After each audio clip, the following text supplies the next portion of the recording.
Welcome to Board Games Daddy. Do you know this game? Club Detective.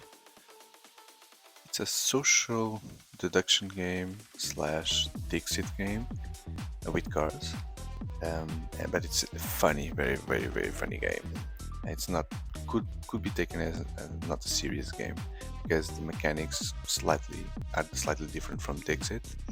I'll show you why, but ultimately it's super funny. So let's take a look here. The box. All the images you see are images from the cards inside. The game has like 84 cards, if I'm not mistaken.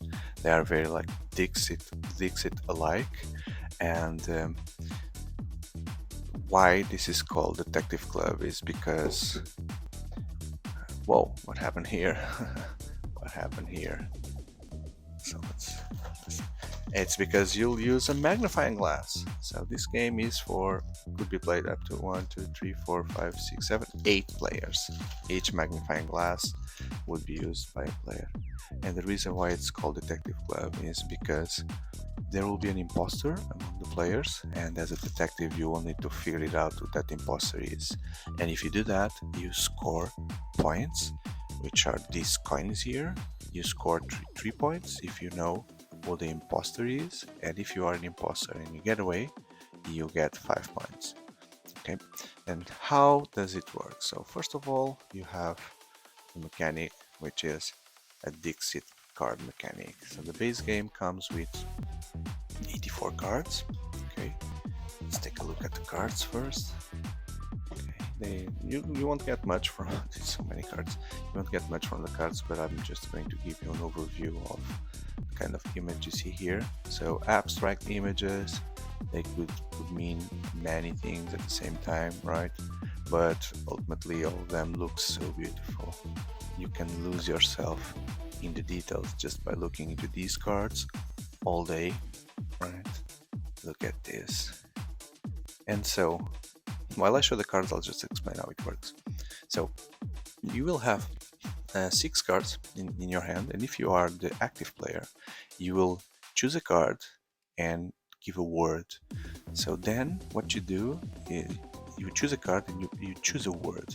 Okay, and so instead of saying the word out loud like in Dixit, this game works differently. So what you do then is the game comes with these blocks, like the detective block you see on the movies where they take notes, and it also comes with a pencil. Okay, so instead of saying the word out loud, you write down the word, and depending on the number of players, you write down the word in the same number of blocks as the number of players minus 1. So that means that if you are playing with like 5 people and one of them is the active player, you would write down the word in 3 and one of the blocks is blank. So then the blocks are shuffled randomly and you give out the blocks to everyone, and 3 of you will get the word and one of you secretly will see that it doesn't have a word. So that person will be the imposter, because then you would start by choosing a card.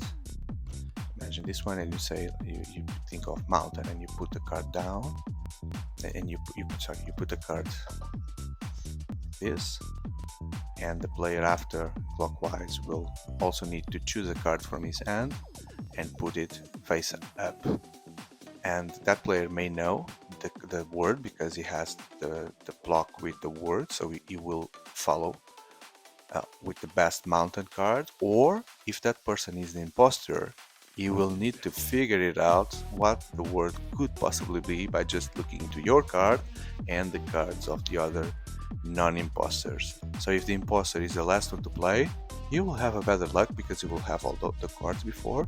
But if the imposter is right next to the active player, you will have a tough job. And then when it goes around, the first player picks another card and puts it right here, like here. And then all the others pick a second card, including the imposter, and put it here. So this is the first phase of the game. Then when this phase ends, the first player reveals the card and says reveals the word and says the word was mountain. And then all the other players will need to justify on their own time why they've chosen their own cards, um, and what's the relationship with the word chosen, like mountain.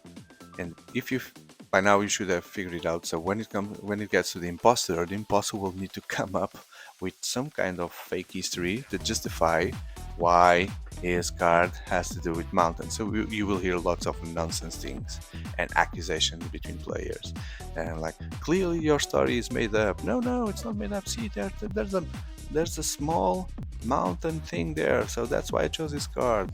And or things like, hey, my card, I didn't have better cards, so that's why I chose this, because this was the best alternative I had. And once everyone accuses themselves, then you have the voting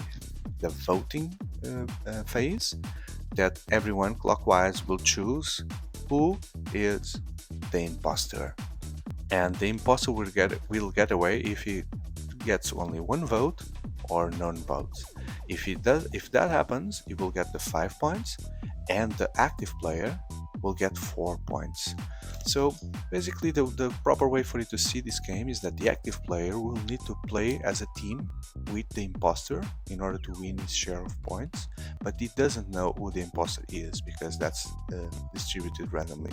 So he's playing a blind cooperation game with the imposter, giving cards that are not that tough for him to understand the overall logic between both cards, to give him a chance to try to figure it out.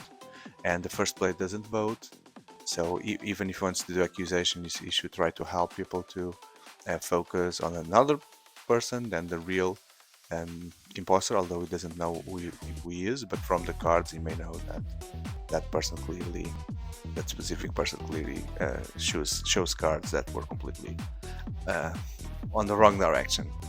And basically that's Detective Club. Trust me, huge laughs, so many interesting accusations, so many stories, made up stories, and all coming from these amazing cards that I'm showing you here. Okay. And that's it. Well, just show you the simplest manual you'll ever see. Just these pieces of paper, 4 pages, 2 sheets, and that's it. Detective Club. I hope you like it, and leave a like. Don't forget to subscribe, and I see you in the next video. Thank you.